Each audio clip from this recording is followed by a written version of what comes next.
مالک یوم الدین اللهم صل على محمد وآل محمد.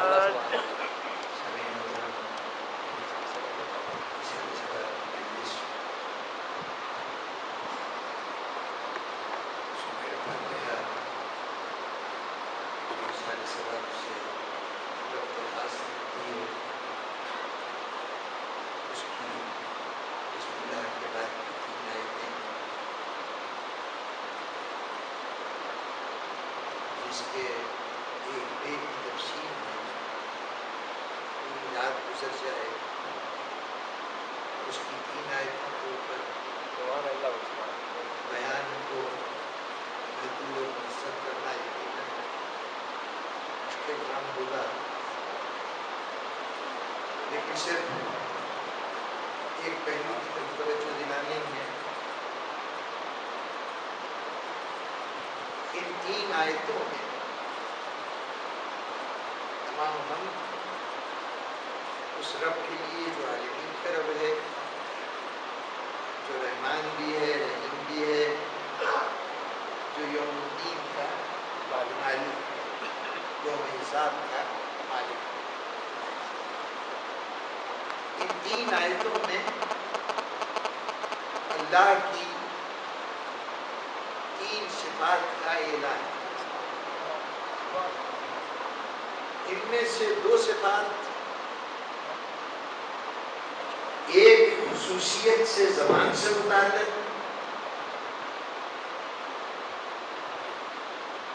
ایک مکان سے متعلق۔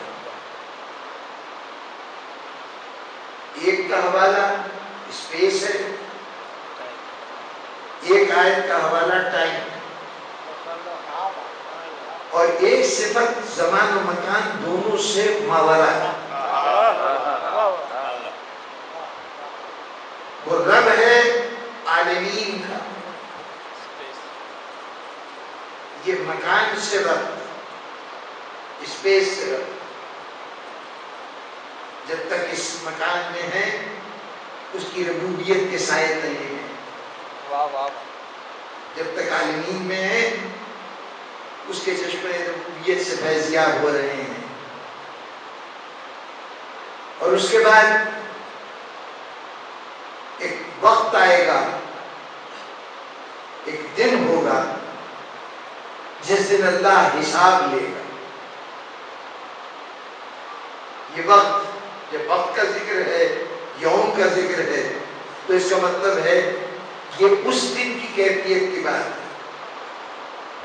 یہ حساب وہاں ہوگا جب وہ حساب لینے والے کی حیثیت سے، محتسب کی حیثیت سے ہمارے اعمال کا جائزہ لے گا۔ ان دونوں کے درمیان ایک کیفیت کہ وہ رحمان اور رحیم ہے۔ اس رحمان اور رحیم ہونے کے لیے نہ زمان کی قید نہ مکان کی قید۔ اس کی رحمت کا سلسلہ اس زمان سے بھی متعلق جو عالمین کی کیفیت ہے، اور اس یوم الدین سے بھی متعلق، اور درمیان میں جتنا وقت ہے اس میں وہ رحمان و رحیم ہے۔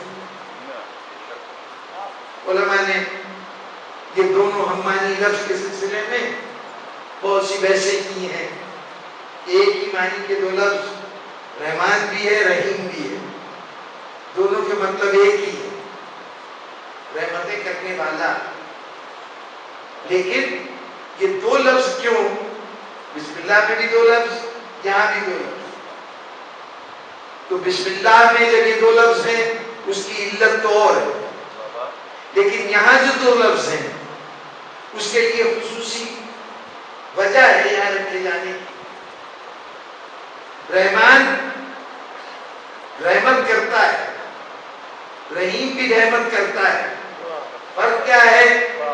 رحمان وہ ہے جو رحمت کرتے ہوئے یہ نہیں دیکھتا کہ طلب رحمت کے لیے بڑا ہوا حال کسی مستحق کا ہے یا غیر مستحق، بلکہ وہ یہ بھی نہیں دیکھتا کہ کسی نے طلب کا حال بڑھایا بھی ہے یا نہیں بڑھایا۔ اس کی رحمتیں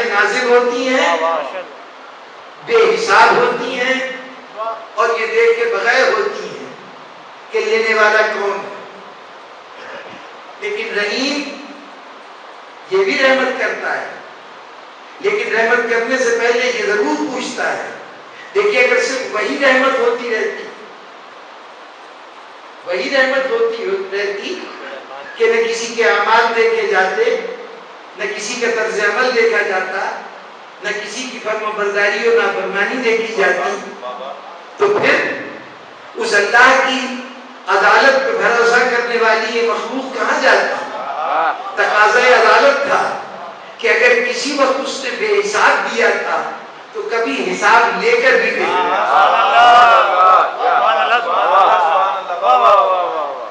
ورنہ پھر عمل کی کوئی اہمیت نہ رہ جاتی، صراط مستقیم پہ چلنے کی کوئی قدر و قیمت نہ ہوتی. تو رحیم وہ ہے جو حق دیکھ کر دیتا ہے. حقدار ہو تو ملے گا، حقدار نہیں ہو تو نہیں ملے گا. اب یہ دو لفظ یہاں کیوں رکھے گئے؟ جب کہا رب العالمین، اس کے ساتھ متصل کیا لفظ رحمان کو، جس میں آیا ہے نا رب العالمین مالک یوم الدین، بیچ میں رحمان الرحیم. رحمان کا لفظ رب العالمین کے ساتھ، رحیم کا لفظ مالک یوم الدین کے ساتھ. رحم یہاں بھی رحم وہاں بھی. یہاں ہوگا تو یہ نہیں دیکھیں گے مومن کون ہے کافر کون ہے، سب کو دیں گے. لیکن وہاں دیں گے تو یہ دیکھ کے دیں گے کہ جنت کا استحقاق رکھتے بھی ہوں گے.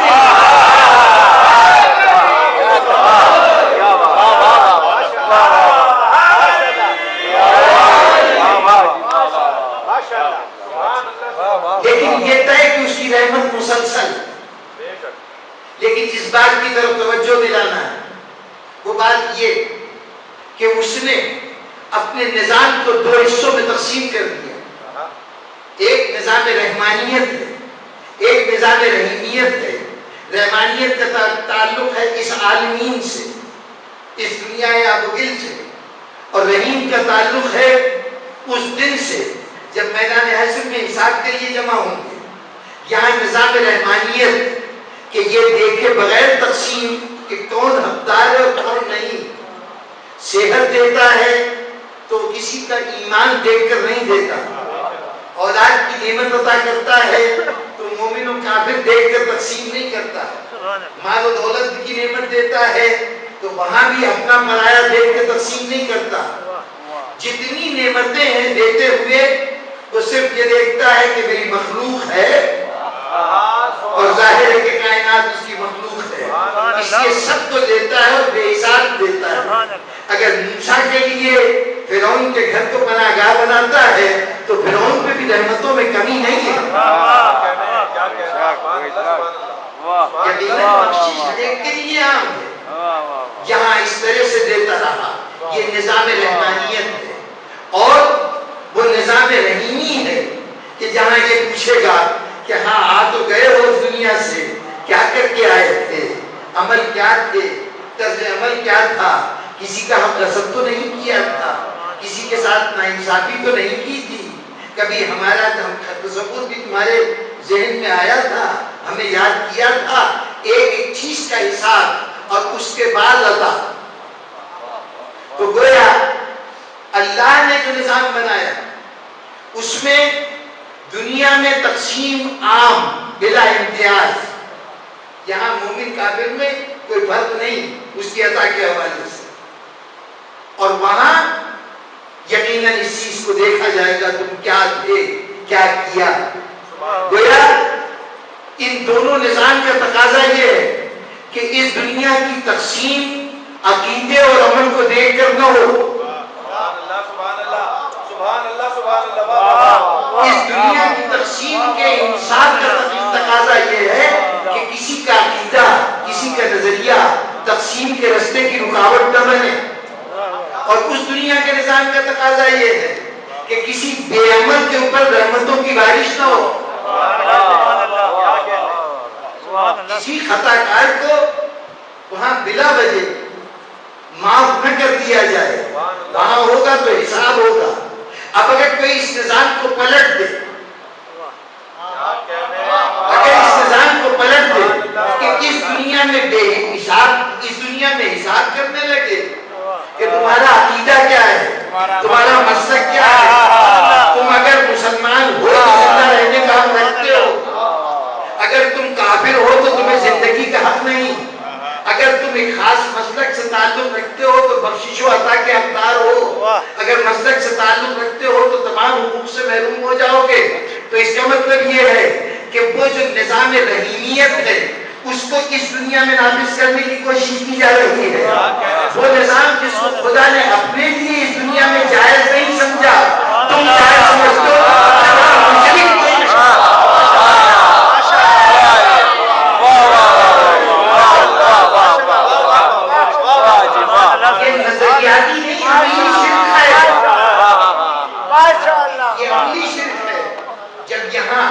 کسی کو زندگی کا حق اس بنیاد پر چھین لیا جائے کہ تمہارا عقیدہ ہمارے عقیدے سے متفق نہیں، تمہاری سوچ میری سوچ سے متفق نہیں۔ دنیا کے نظام میں اللہ نے حساب کی کوئی منزل رکھی ہی نہیں، یہ حساب آخرت کے لیے ہے، جب آخرت ہوگی تب حساب ہوگا۔ اکثر یہاں کہہ دیا جاتا ہے کہ تمہارے گناہوں کی سزا مل رہی ہے، تم پہ عذاب نازل ہو رہا ہے۔ یہ دنیا جزا و سزا کی منزل نہیں ہے، جزا و سزا کی منزل آخرت ہے۔ یہاں صرف ہوتا یہ ہے کہ کبھی عمل کا لازمی نتیجہ، جو غلط کام کوئی کرے گا اس کا ایک منطقی نتیجہ ہوگا۔ کوئی شخص مکان کی چھت سے چھلانگ لگا دے، اس کی ہڈیاں ٹوٹ جائیں تو یہ اس کی سزا نہیں ہے، یہ تو اس کے عمل کا نتیجہ ہے۔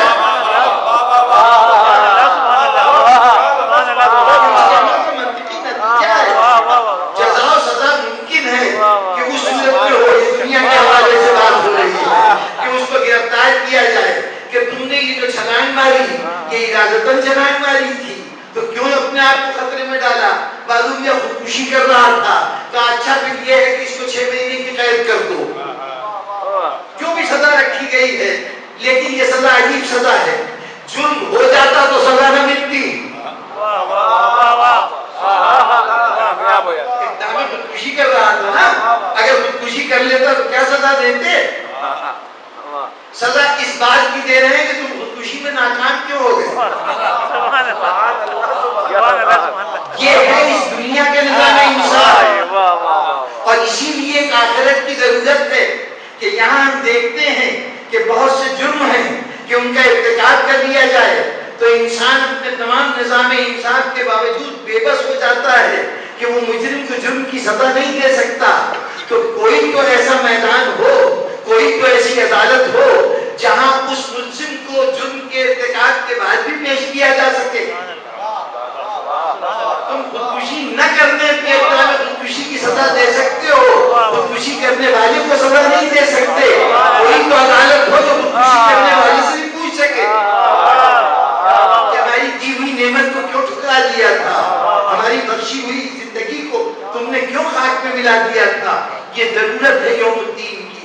تو بزرگان محترم، جو اس دنیا میں حساب لیتا ہے، جو دنیا میں کسی کے ایمان کی بنیاد پر اپنی تقسیم کا تعین کرتا ہے کہ یہ حقدار ہے اور یہ حقدار نہیں، اس لیے کہ یہ میرے نظر میں مومن ہے، یہ کافر ہے، یہ تقسیم جو اس دنیا میں کرتا ہے وہ گویا یہاں پر خدائی کرنے کی کوشش کر رہا ہے، اور خدائی بھی وہ کہ وہ عمل کے جو خدا خود بھی یہاں نہیں کرنا چاہتا۔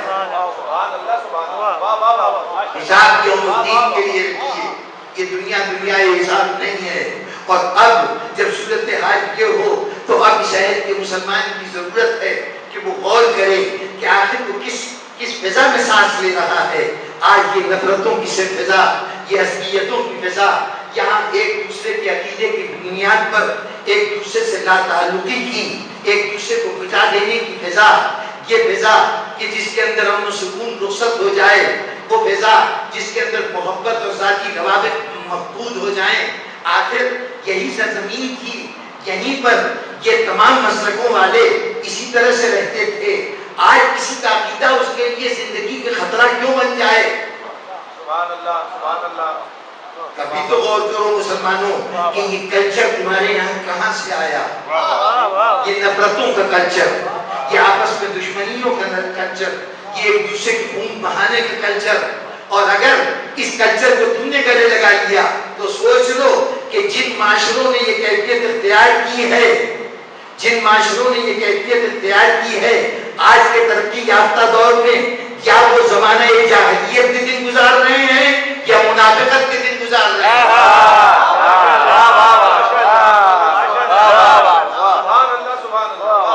یا ان کو زندگی کی حقیقتوں سے ان کا رشتہ ٹوٹ چکا ہے اور یا ان کا ظاہر کچھ ہے باطن کچھ ہے. تو اب سوچ لو کہ اگر تم بھی اسی دور میں قدم رکھنا چاہتے ہو تو شوق سے رکھو. ایک زمانہ وہ تھا کہ آپس میں عزیز داریاں تھیں، رشتہ داریاں تھیں، کاروبار تھے، لین دین تھے. بزرگان محترم یہ وہ زندہ حقیقتیں ہیں جن کی طرف توجہ دینے کی ضرورت ہے. کتنی بڑی تبدیلی آ چکی ہے اس معاشرے میں کہ آج ہم نفرتوں کی فضا میں سانس لے رہے ہیں. کہیں کیفیت یہ ہو گئی ہے، علماء میں اختلافات پہلے بھی تھے، بحث مباحثے پہلے بھی ہوتے تھے، مناظرے پہلے بھی ہوتے تھے، لیکن یہ وہ دور آ گیا ہے کہ کسی نے حدیث رسول سنائی، چونکہ سننے والا خود واقف نہیں ہے کہ یہ حدیث رسول ہے کہ نہیں ہے، چنانچہ فوراً وہ الزام لگا دیتا ہے توہین رسالت ہو گئی.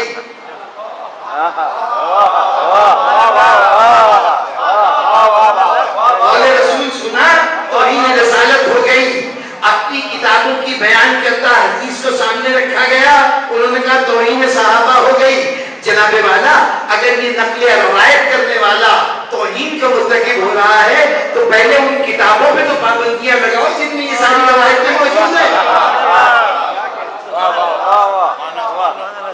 جہاں ذات رسالت کو دنیا کے ہر الزام سے اس طرح سے آلودہ کر دیا جائے کہ دنیا جب تمہاری کتابوں کے رسول کو پڑھے تو اس سے رنگیلا رسول کی تشکیل کر دے، اس سے شیطانی ورسز نامی کتاب لکھی جائے. یہ تمہارا تصور نبوت ہے نا جس کی یہ کیفیت ہو رہی ہے. تم ان پہ تو توہین کا الزام لگا رہے ہو جنہوں نے شیطانی آیات کے نام سے کتاب لکھی، شیطانی ورسز کے خلاف آپ نے احتجاج کیا، لیکن کبھی یہ سوچا کہ یہ جو کچھ لکھا گیا ہے کس بنیاد پہ لکھا گیا ہے؟ تمہاری مقدس کتابوں نے بتایا تھا کہ رسول پہ جب سورہ نجم نازل ہوئی تو تلاوت سورہ نجم کرتے کرتے ان کی زبان پر شیطان نے کچھ آیتیں نازل کر ایسی جاری کرا دی کہ جس کے اندر لات و عزا کی تعریف تھی، اور اس کے اوپر کفار اتنے زیادہ خوش ہوئے کہ جب رسول اس آیت تک پہنچے جس کے اوپر سجدہ واجب ہے تو رسول نے سجدہ کیا، ساتھ کفار نے سجدہ کر دیا. اور اس بات کی اتنی شہرت ہوئی کہ جو گروہ بھیجا گیا تھا حبشہ کی طرف ہجرت کے لیے، اس نے سنا کہ کفار میں مسلمانوں میں صلح ہو گئی ہے، وہ سارے کے سارے پلٹ آئے، واپس آ گئے. یعنی اتنا بڑا واقعہ ہو گیا.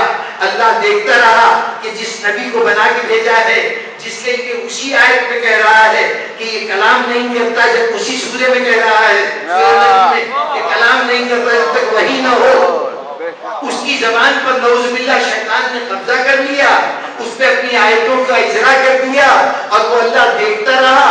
یہ خبر مشہور ہوئی، دوسرے مسلمانوں تک خبر پہنچ گئی، تب جا کے اللہ کو خیال آیا کہ میرے حبیب سے یہ غلطی ہو گئی.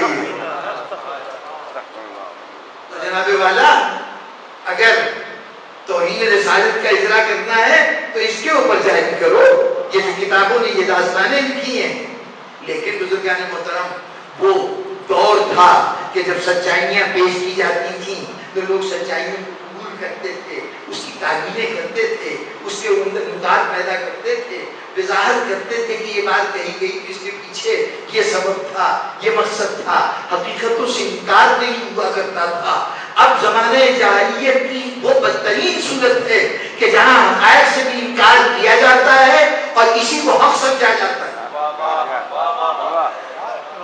لیکن جناب والا اپنے شوق علمی میں یا یوں کہیے شوق جہالت میں آپ جو چاہے کہتے رہیے، لیکن اس معاشرے کے امن و سکون کو تو باقی رہنے دیجیے.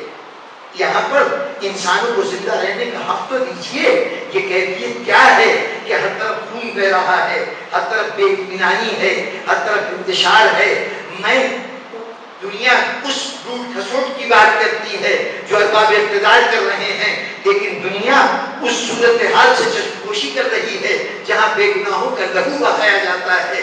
چند پیسوں کی بدعنوانی یقیناً سنگین معاملہ ہے، لیکن بے گناہوں کے قتل کی حیثیت یہ ہے کہ قرآن کا فتویٰ ہے کہ کسی نے ایک بے گناہ کو قتل کیا تو گویا اس نے پوری انسانیت کا خون کر دیا۔ ذرا غور فرمائیں کہ جس معاشرے میں ہم سانس لے رہے ہیں اس کے اندر کیا خون کی یہ کیفیت نہیں ہے کہ اتنا عرصہ لہو کسی کا نہیں جتنا کسی مخصوص عقیدے سے تعلق رکھنے والے کا طرز عمل ہے، اور وہ مخصوص عقیدہ کوئی آپ کے لیے اجنبی نہیں ہے، آپ اسی سے متعلق ہیں کہ آپ لوگوں کے خون کی کوئی قدر و قیمت نہیں ہے۔ وہی جگہ، وہی علاقہ جہاں 19 آدمی گاڑیوں سے اتار کر قطار میں گولی مار کر ختم کر دیے جائیں، جہاں بسوں کو روک کر 200 مسافروں کو یرغمال بنا دیا جائے اور اس میں سے یہ دیکھا جائے کہ کون کون ہے جو اس مسلک سے تعلق رکھتا ہے، وہاں قتل و غارت گری اتنا خون بہ جائے کسی کے کان پہ جوں نہ رہیں گے۔ اور آج ایک افواہ ہے کہ وہاں پہ 4 عورتوں کو قتل کر دیا گیا تو انتظامیہ سے لے کے عدلیہ تک ہر شخص جوش میں آ جائے۔ کیا اسی علاقے میں، اسی سرزمین میں وہ خون بہ رہا تھا؟ وہ خون اگر تمہاری نگاہوں میں کوئی اہمیت نہیں رکھتا تو یاد رکھو وہ اللہ کا ارشاد ہے وَسَيَعْلَمُ الَّذِينَ ظَلَمُوا أَيَّ مُنقَلَبٍ يَنقَلِبُونَ۔ جو اس دنیا میں ظلم کرتے ہیں وہ انقریب دیکھ لیں گے، دوسری دنیا میں نہیں، اسی دنیا میں انقریب دیکھ لیں گے کہ اس مقام پہ کھڑے ہوئے ہیں کہ ان کے ساتھ وہ سب کچھ ہو رہا ہے جو مظلوم کے ساتھ ہو رہا تھا۔ لیکن فرق یہ ہوگا کہ جب وہ کر رہے تھے تو ظلم تھا، لیکن اب جو ہو رہا ہے وہ ظلم کا نتیجہ ہے۔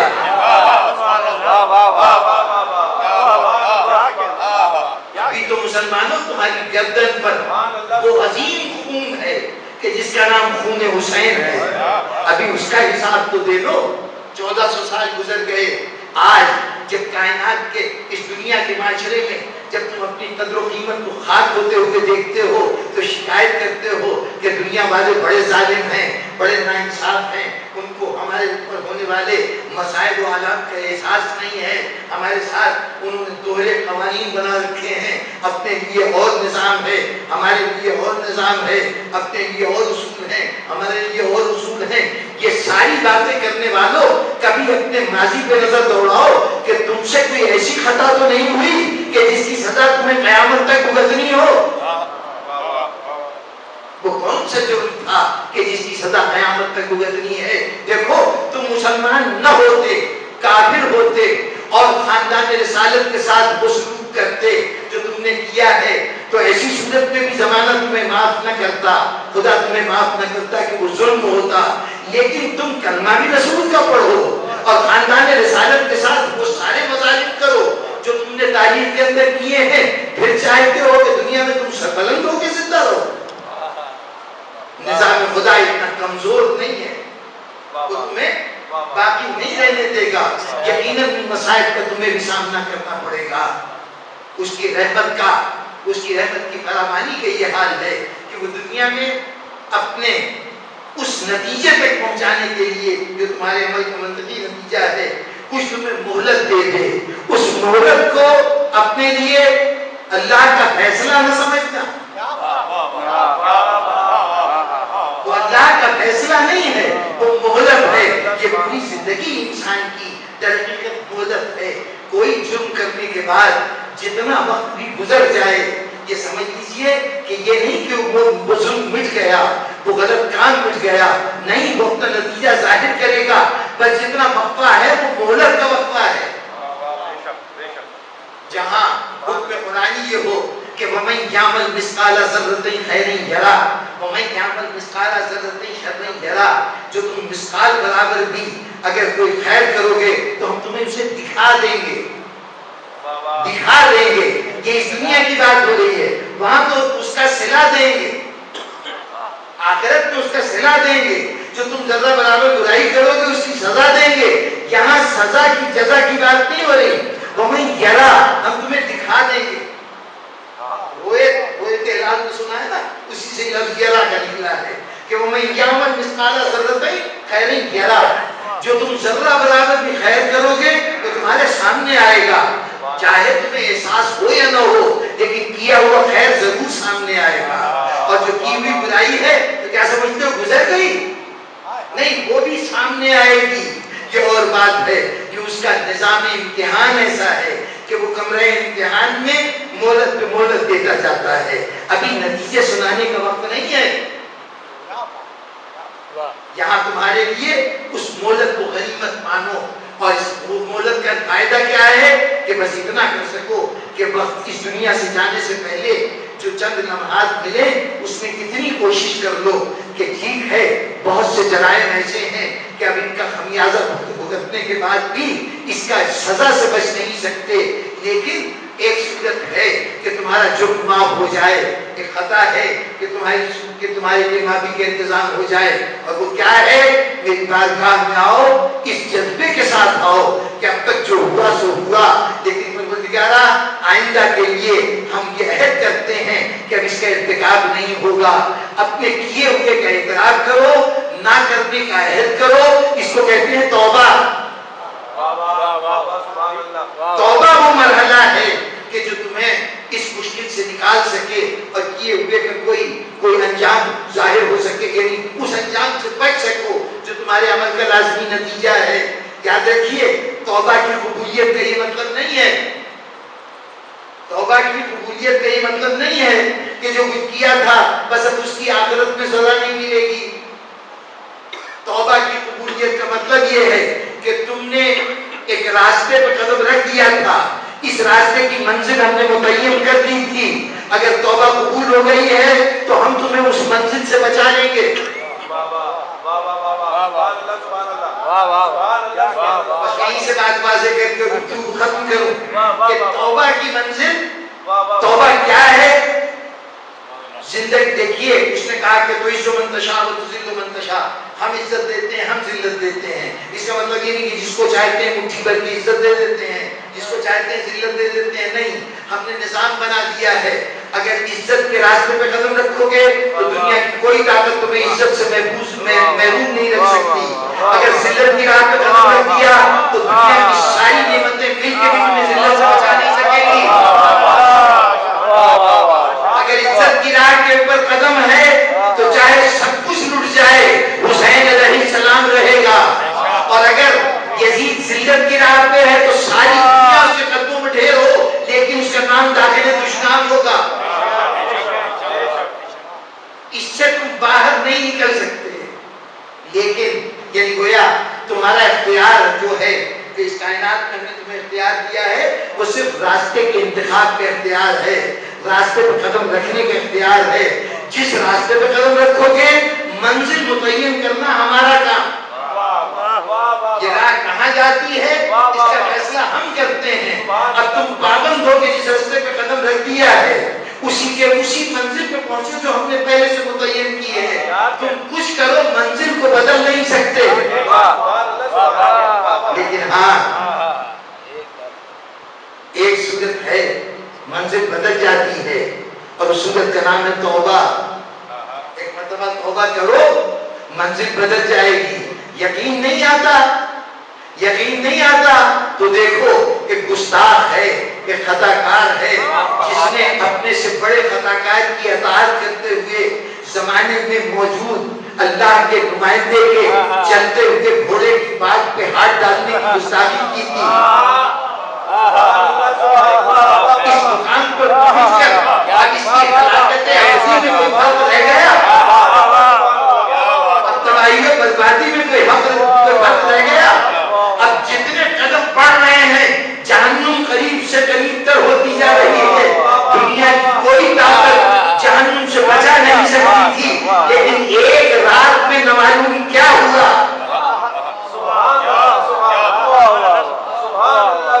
پتہ نہیں کس صاحب اختیار سے ربط ہو گیا، کس تقدیر ساز سے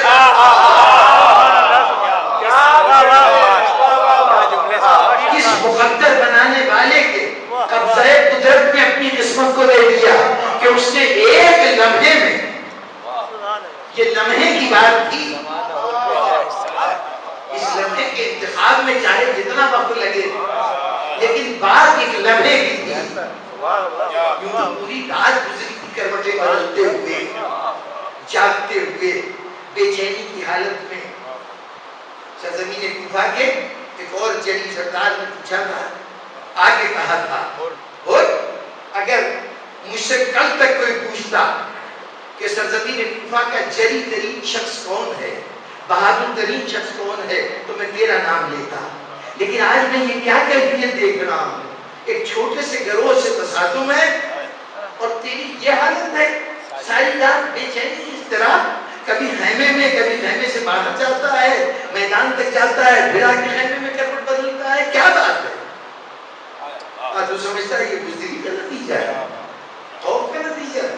نہیں, تجھے نہیں معلوم کیا وجہ ہے. اچھا یوں کر کے ساتھ سوال کرنے والے کو ساتھ دیا, لے کے میدان کی طرف بڑھا, حسین کے خیموں کے قریب گیا. کہا ذرا توجہ تو کر, کوئی آواز آ رہی ہے. کہا بچوں کی صدائیں اس لگتی ہیں. 2 قدم اور بڑھا, کہا سن تو صحیح بچے کیا کہہ رہے ہیں.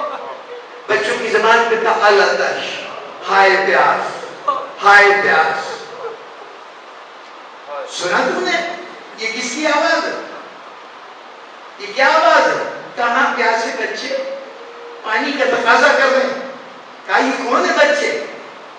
اس رسول کے خاندان کے بچے جس سے ہم کلمہ پڑھتے ہیں. یہی نہیں, یہ وہ بچے ہیں جن کے حصے کا پانی کل میری فوج کو پلا دیا گیا.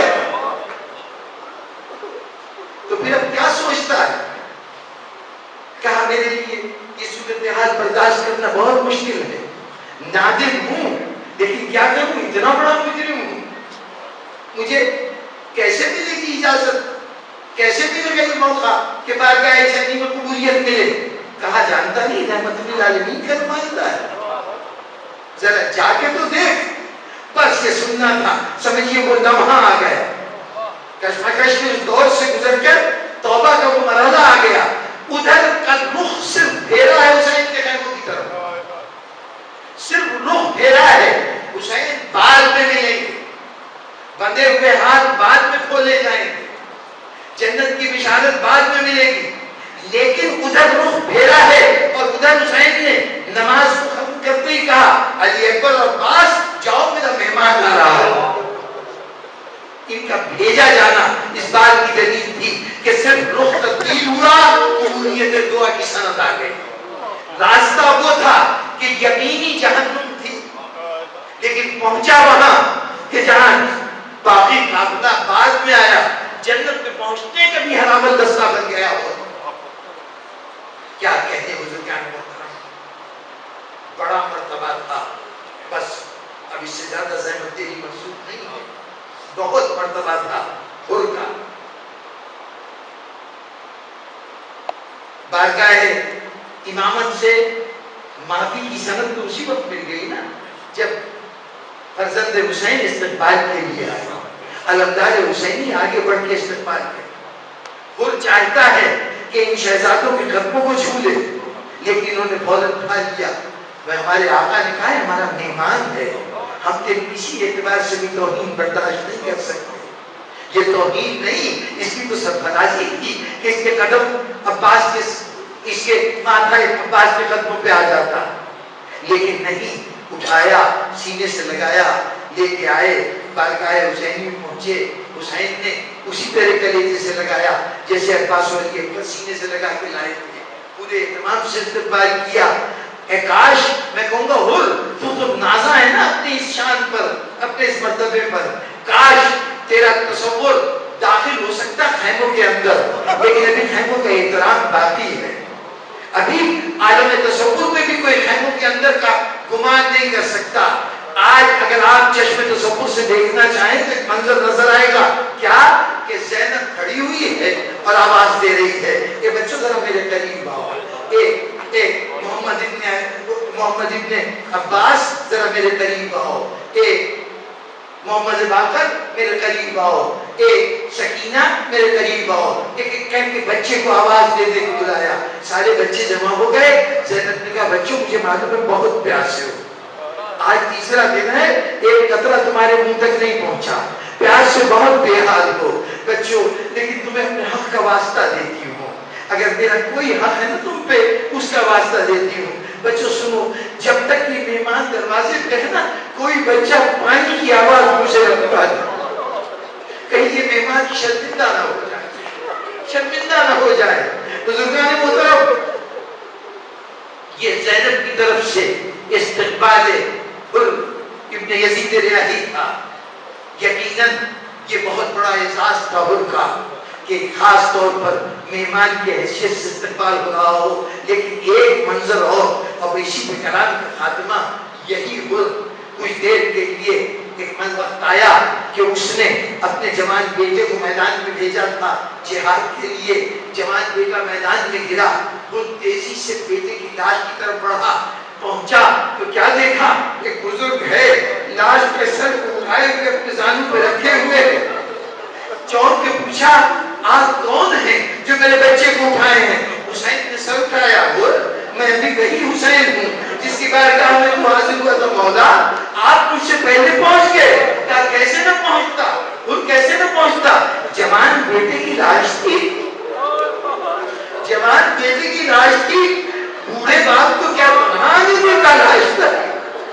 مجھے معلوم ہے کہ بیٹے کی لاش پر باپ کو اس طرح آنے دینے کا موقع نہیں دینا چاہیے، اس لیے آ گیا ہوں، تیرے بیٹے کی لاش اٹھانے میں مدد دینے کے لیے آ رہا ہوں۔ میں کہوں گا تیرے بیٹے کی لاش کے لیے حسین آ گیا، آگرہ حسین کو دے کہ وہ بھی ایک جوان کی لاش اٹھا رہا۔ یقیناً حسین نے اس وقت دریائے فرات کی طرف دیکھا ہوگا، عباس آؤ علی اکبر کا جنازہ اٹھاؤ، آؤ میرے عباس کا میرے علی اکبر کا جنازہ اٹھاؤ۔ بزرگان محترم، ہم نے اس وقت حسین کی زبان سے کوئی لفظ نہ سنا، لیکن ایک وقت آیا حسین جب آئے نا علی اکبر کی لاش لے کر، تو طریقہ یہ تھا کہ در خیمہ میں پہنچتے تھے، اگر لاش کو در خیمے کے اندر جانا ہوتا تھا تو حسین گھوڑے سے اترتے تھے، لاش کو اتارا جاتا تھا اور اس کے اندر خیمے کے اندر پہنچایا جاتا تھا۔ اور جو ایسی لاش ہوتی تھی کہ اس کو گنج شہیدہ میں جانا ہوتا تھا تو اسے گنج شہیدہ میں پہنچایا جاتا تھا۔ علی اکبر کی لاش آئی، حسین لے کے آئے، لائے ہیں، لاش کو لا کے در خیمہ پہ رکھ دیا۔ اب اس کے بعد اندر ماں انتظار کر رہی ہے، پھوپھی انتظار کر رہی ہے، حسین چاہتے کہ ایک مرتبہ پھر لاش کو اٹھائے خیمے میں لے جائے، لیکن حسین سے لاش نہیں اٹھتی۔ ایک مرتبہ آواز دی، بچوں ذرا قریب آؤ اور اپنے بھائی کا جنازہ اٹھاؤ۔ حسین سے جوان بیٹے کا لاش نہیں اٹھا۔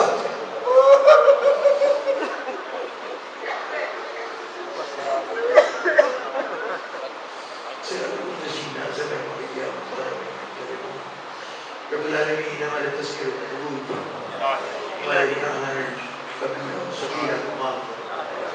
یا اللہ، ہمارے جتنے مرحومین تیری بارگاہ میں پہنچ چکے ہیں، سب تیرے فضل و کرم کے متمنی ہیں، اور رب العالمین جن شخصیتوں سے ان کے زندگی کے اندر ربط تھا، یہ ان کا وعدہ تھا کہ قیامت کے دن وہ ان کی شفاعت کریں گے، یقیناً وہ وعدے میں سچے تھے۔ ہو سکتا ہے کہ ہمارے اعمال ایسے نہ ہوں کہ ہم شفاعت کے حقدار ہوں، تو پروردگارا حق نہ رکھتے ہوئے بھی ہم توقع رکھتے ہیں کہ یہ ہستیاں رحم و کرم سے کام لیں گی اور ہمارے بخشش کا وسیلہ بن جائیں گی۔ ہمارے محترم دوست، ہمارے ساتھی جناب ناصر شاہ صاحب جو اس دنیا سے تیری بارگاہ میں پہنچے ہیں، یا اللہ نور آل محمد تھے، ظاہر قبر امام حسین علیہ السلام تھے، زندگی میں وہ تمام فضیلتیں جو کسی مومن کے لیے شرف و امتیاز کا باعث ہوتی ہیں وہ سب کو حاصل کر چکے تھے۔